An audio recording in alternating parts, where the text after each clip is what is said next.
말씀은 구약성경 예레미야 32장 1절에서 15절까지의 말씀 제가 봉독하도록 하겠습니다. 유다의 시드기야 왕 열째 곧 느부갓네살 18째 해에 여호와의 말씀이 예레미야에게 임하니라. 그때 바벨론 군대는 예루살렘을 에워싸고 선지자 예레미야는 유다의 왕의 궁중에 있는 시위대들에 갇혔으니 이는 그가 예언하기를 여호와의 말씀에 보라 내가 이 성을 바벨론의 왕의 손에 넘기리니 그가 차지할 것이며 유다 왕 시드기야는 갈대아인의 손에서 벗어나지 못하고 반드시 바벨론 왕의 손에 넘겨진 바 되리니 입이 입을 대하여 말하고 눈이 서로 볼 것이며 그가 시드기야를 바벨론으로 끌어가리니 시드기야는 내가 돌볼 때까지 거기에 있으리라. 여호와께서 이와 같이 말씀하시니라. 너희가 갈대아인과 싸울지라도 승리하지 못하리라 하셨다 하였더니 유다 왕 시드기야가 이르되 내가 어찌하여 이같이 예언하느냐 하고 그를 가두었음이었더라.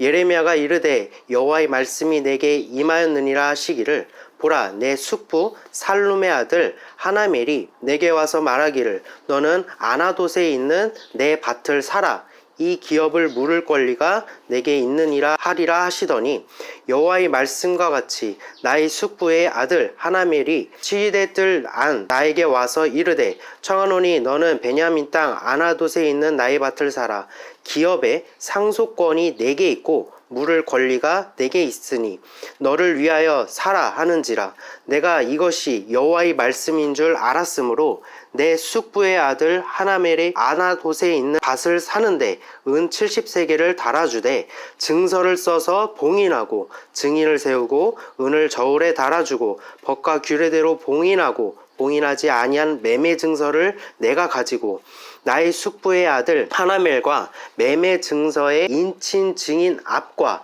시위대들에 앉아있는 유다 모든 사람 앞에서 그 매매 증서를 마세야의 손자 네리야의 아들 바룩에게 붙이며 그들의 앞에서 바룩에게 명령하여 이르되 만군의 여호와 이스라엘의 하나님께서 이와 같이 말씀하시기를 너는 이 증서 곧 봉인하고 봉인하지 않은 매매 증서를 가지고 토기에 담아 오랫동안 보존하게 하라. 만군의 여호와 이스라엘의 하나님께서 이와 같이 말씀하시니라. 사람이 이 땅에서 집과 밭과 포도원을 다시 사게 되리라 하셨다 하니라. 아멘. 오늘의 말씀은 은으로 밭을 사라.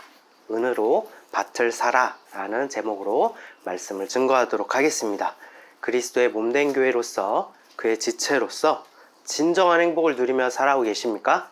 아멘. 우리는 예레미야가 하나님의 말씀에 순종하여 아나돗의 밭을 사게 되는 이야기에 대해서 잘 알고 계실 것입니다.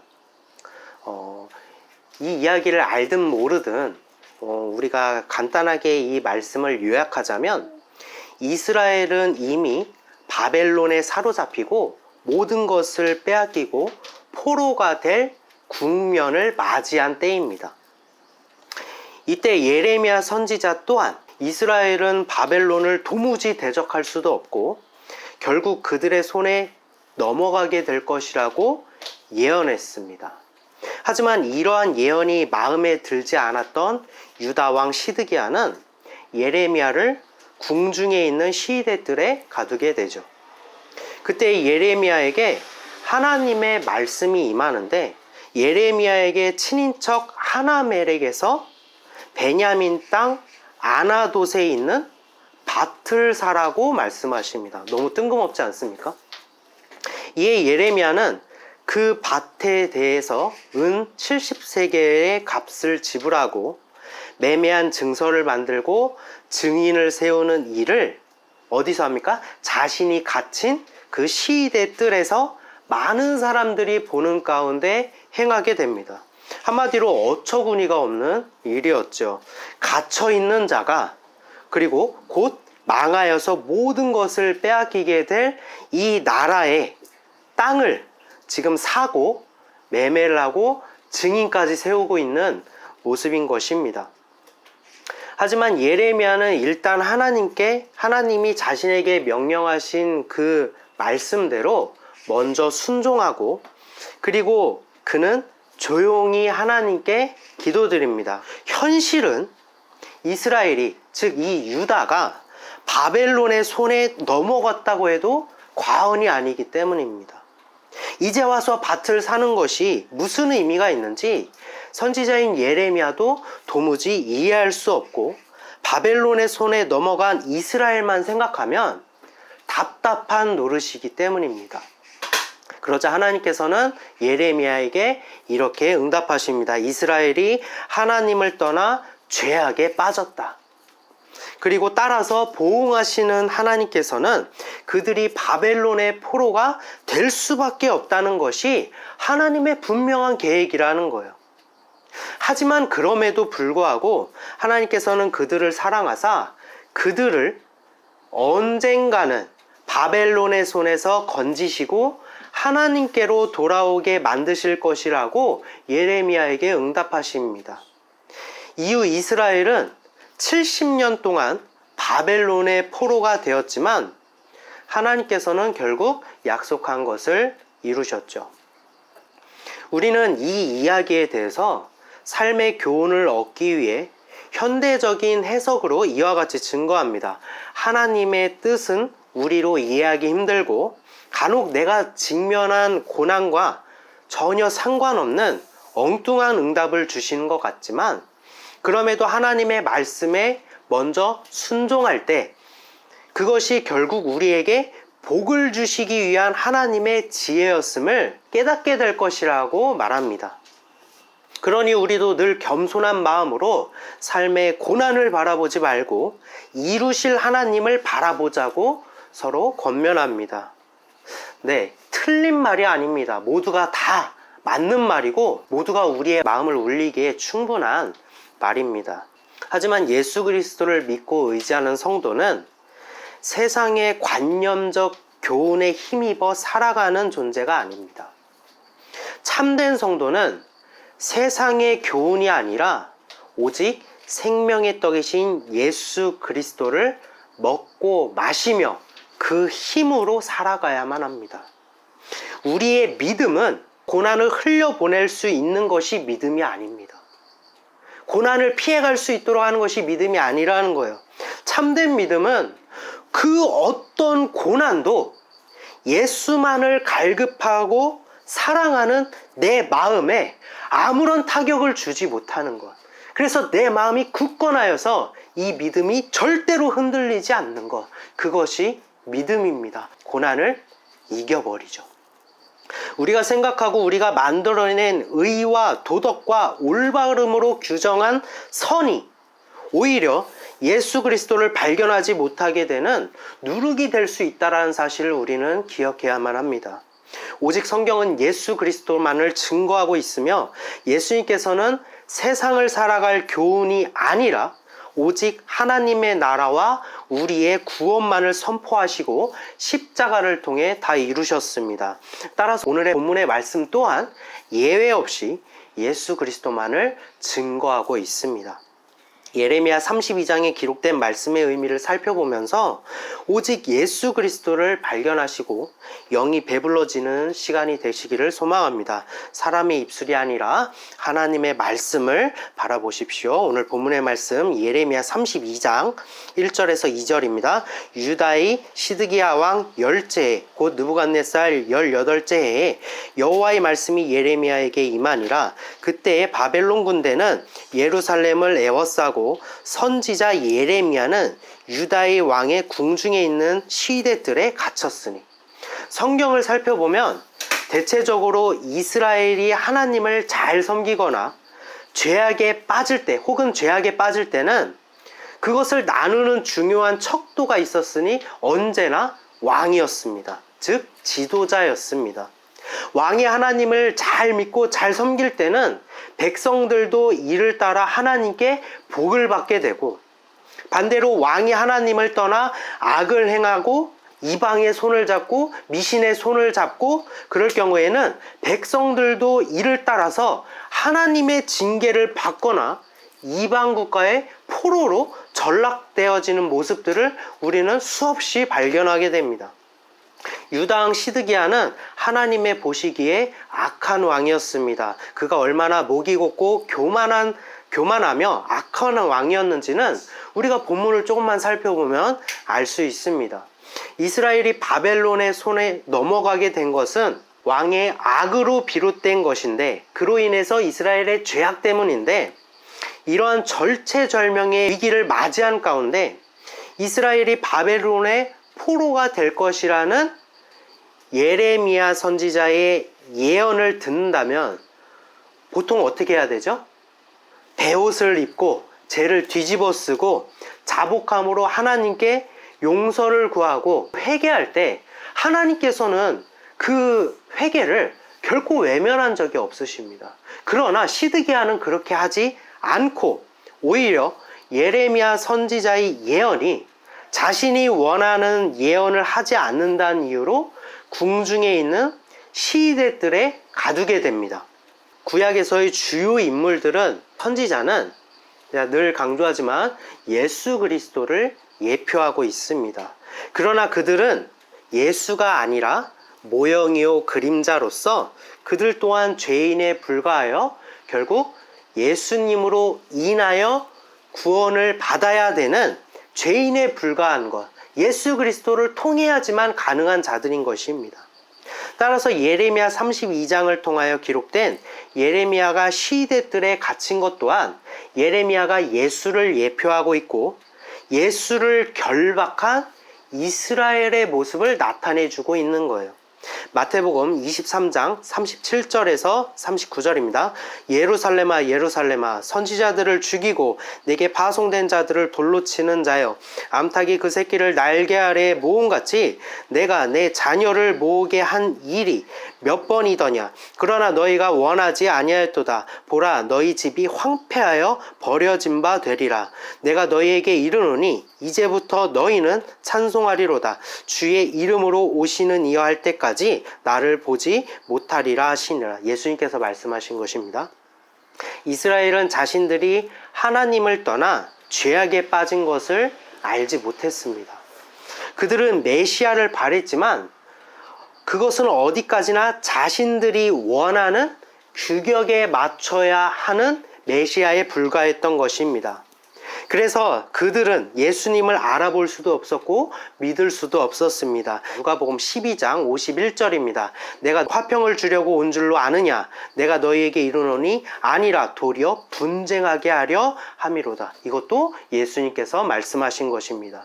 그들이 바라는 메시아는 모든 전쟁과 기근을 해결하고 신비한 능력과 권능으로 영광 가운데 오시는 분이 바로 메시아였던 거예요. 그들이 원하는 메시아는. 그러나 예수님께서는 이들의 생각과는 달리 화평이 아니라 오히려 분쟁하게 한다고 말씀하십니다. 예수님께서는 왜 분쟁하게 한다고 하셨습니까? 이는 우리의 죄의 문제를 해결하기 위해선 예수님께서 십자가를 지셔야만 했어요. 이 구원은 육이 아닌 영의 일이었기 때문입니다. 따라서 누구든지 이것을 육으로 믿는 것이 아니라, 눈으로 보는 것이 아니라, 표적을 따르는 것이 아니라 우리의 영으로 믿어야만 하는 것인데, 이 믿음을 갖고자 할 때 믿지 못하는 것들과 반드시 대적해야만 하기 때문입니다.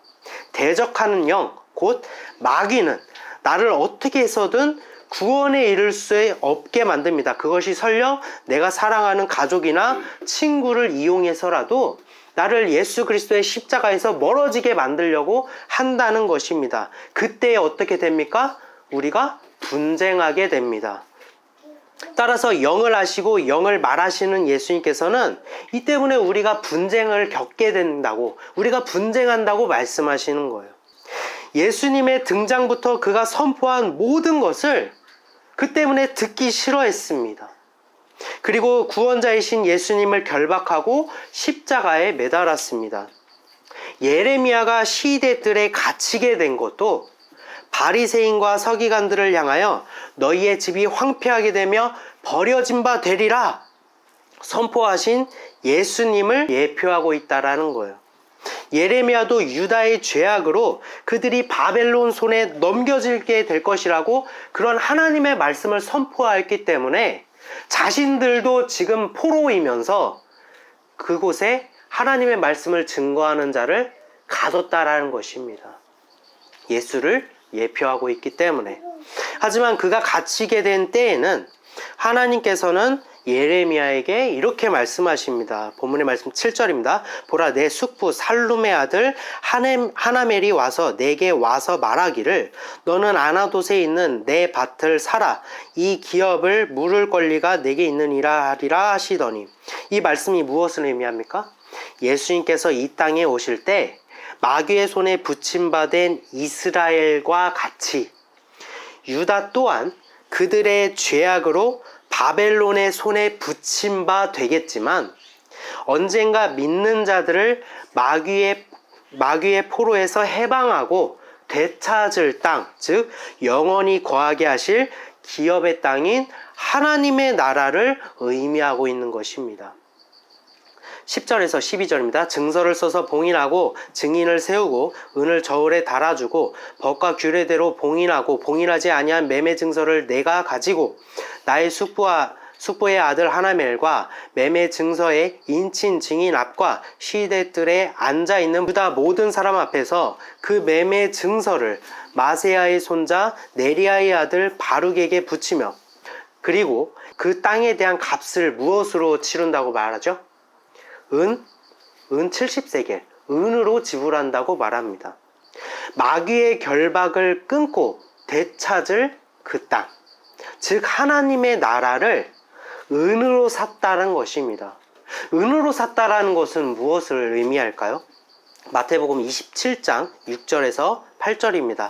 대제사장들이 그 은을 거두며 이르되 이것은 피값이라 성전고에 넣어둠이 옳지 않다 하고, 의논한 후 이것으로 토기장의 밭을 사서 나그네의 묘지를 삼으니 그러므로 오늘날까지 그 밭을 피밭이라 일컫느니라. 그것은 바로 예수님께서 십자가에 달리심으로 그 값을 지불하셨음을 의미하는 것입니다. 예수님께서 이 땅에 오심은 온 인류를 구원하시기 위하여 우리의 대속물의 값으로 오신 것입니다. 그래서 예레미야서에서 그 땅을 은으로 샀다라는 건 예수님이 하나님의 나라를 그 핏값으로 샀다라는 것을 의미하고 있는 거예요.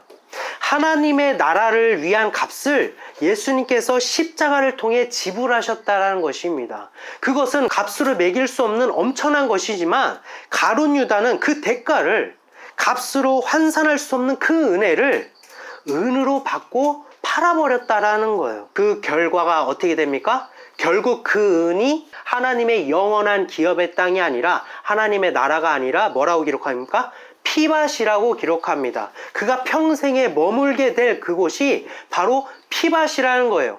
은으로 예수를 팔아버렸기 때문에, 그 영원한 기업을 팔아버렸기 때문에 피밭에 묻히는 비극을 맞이하게 된 것입니다.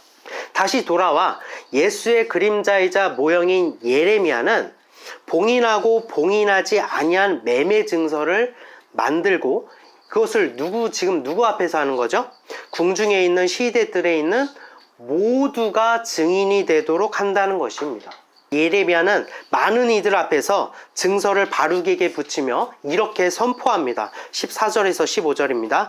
만군의 여호와 이스라엘의 하나님께서 이와 같이 말씀하시기를 너는 증서 곧 봉인하고 봉인하지 않은 매매 증서를 가지고 토기에 담아 오랫동안 보존하게 하라.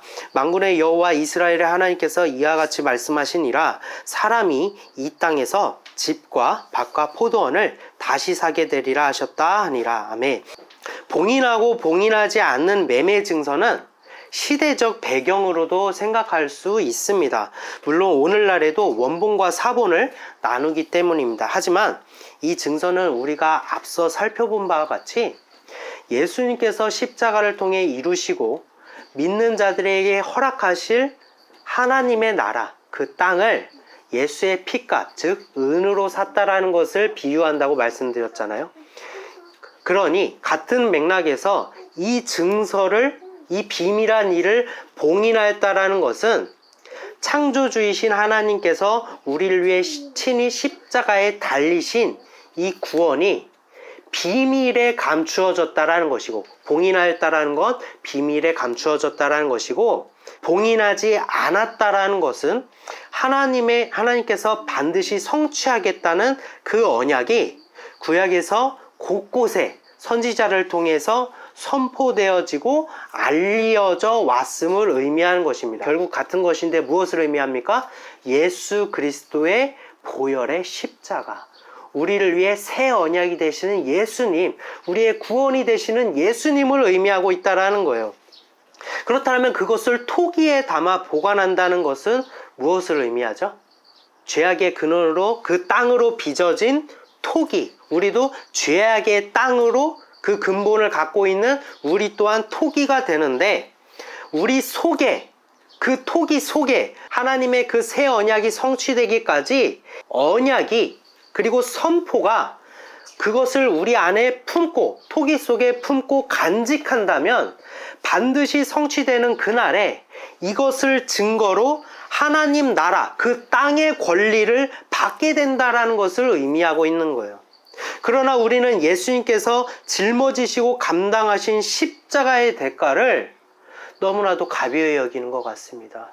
정작 아무런 죄가 없으시고 의로우신 예수님께서는 바로 저와 여러분을 위해 모든 이들에게 조롱당하고 멸시당하셨는데, 십자가에서 하나님의 모든 진노를 홀로 감당하셨는데, 우리의 삶은 어느덧 그 십자가를 까맣게 잊어버리고 가장 위선적이고 거짓말투성인 내가 사람들에게 존경받고 칭찬받으려 애쓰고 있는 모습들이 다른 곳이 아니라 우리 교회 가운데 있다라는 것입니다. 정작 가장 지존하시고 거룩하시며 영광 중에 영광이 되시는 예수님께서는 저와 여러분을 살리시기 위해 모든 것을 다 제쳐두시고 나를 위해 십자가에 달리시기 위해 이 땅에 오시고 그곳에서 모든 물과 피를 쏟으셨는데, 우리의 삶은 어느덧 그 십자가는 까맣게 잊어버리고 가장 추악하고 더러운 죄인인 내가 가장 높고 영광스러운 자리에 앉으려고 하는 모습들이 다른 곳이 아니라 우리 교회 가운데 있다라는 거예요. 예수를 통하지 않고 예수가 되기 위해 나 자신을 쌓아 올리고 있는 것입니다. 우리 다시 예수께로 돌아갔으면 좋겠습니다. 예수님께서 짊어지신 그 대가를, 십자가를 절대로 빼앗기지 말고 우리 마음에 품읍시다. 그리고 인내하고 또 인내하며, 소망하고 또 소망하며, 구하고 또 구하여 이 모든 것을 이루신 그리스도의 영이신 성령을 받아 여러분 안에 그 기업의 땅을 차지합시다. 하나님의 나라를 차지합시다. 우리가 여러분의 삶이 비록 바벨론의 포로가 된 이스라엘과 같이 여러분이 겪는 고난이 나를 에워싸고 나를 오늘이라도 당장 죽일 것 같고 죽은 시체와 같이 될 것처럼 보일지 모르겠지만, 여러분 안에 그 증서를 품고 있다라면 언젠가 반드시 이루실 그리스도의 영이신 성령이 여러분 안에 그 증거를 보시고 여러분에게 하나님의 나라를 선물하실 것입니다. 반드시 우리는 차지할 수 있습니다.